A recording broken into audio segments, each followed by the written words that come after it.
All right, let's talk about a chapter that, let's be honest, can feel a little intimidating. Magnetism and matter. But what if I told you there's a huge secret to acing this chapter? A secret you actually already know. No, really, I'm serious. What if you've already done the hard work?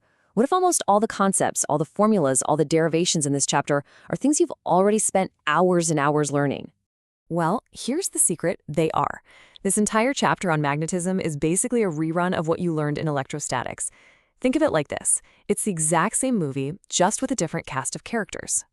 To show you what I mean, we're going to do a super quick rewind. Let's jump back to the basics of electrostatics.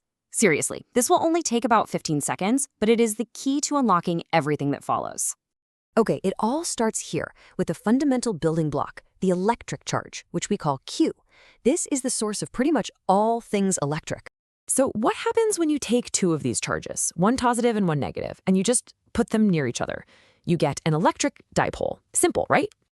And how do we figure out how strong this little pair is? We use the electric dipole moment, P. It's just the charge multiplied by the distance separating them. Lock that formula in your brain. Okay, rewind complete.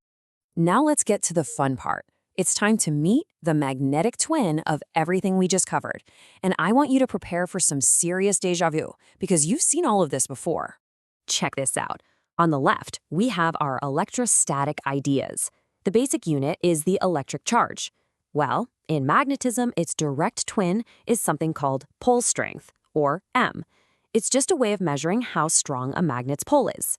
And the twin of an electric dipole, you guessed it, a simple bar magnet with its north and south poles. Now, this is where it gets really, really cool.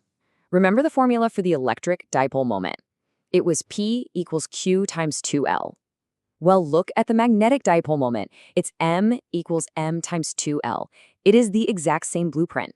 All you do is swap out charge for pole strength. And the pattern just keeps going, even with the biggest, most fundamental law of all. Coulomb's law, which tells you the force between charges in electrostatics, is a perfect mirror image of Coulomb's law in magnetism, which tells you the force between magnetic poles. It's the same logic, just with different names. And for the grand finale, this just drives the whole point home. How do these dipoles act when you put them in an external field? They feel a twisting force, a torque. And wouldn't you know it, the formulas are once again direct copies of each other. See? You already know this stuff. Okay, so if 90% of this is just a review, what about that last 10%? What's the stuff that's actually new in this chapter that you need to focus on? Let's take a look. It really all boils down to one core concept: how different kinds of materials react when you put them in a magnetic field. We basically sort them into three groups. First, you have diamagnetic materials, like copper. And this is weird. They're actually faintly pushed away by a magnetic field. Then you have paramagnetic materials, like aluminum, which are weakly attracted.